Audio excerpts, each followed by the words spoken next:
Simple শলা দিয়ে বানানো না, কোনো বাঁশের শলা না। ধরো না বাবা, ধরো না। এগুলো নিজে হাতে বানাই দিয়েছেন এগুলো না? এ মহিলা ভূত না পুরুষ ভূত? পুরুষ ভূত, এ তো মহা মুশকিল।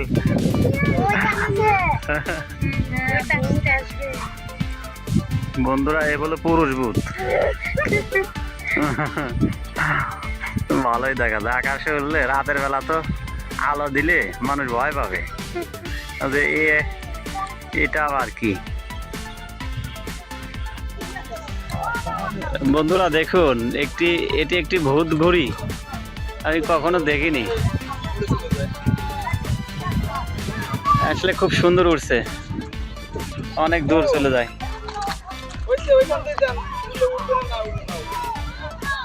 আসলে ভূতের মতোই দেখতে না, এজন্য নাম ভূত ঘুড়ি।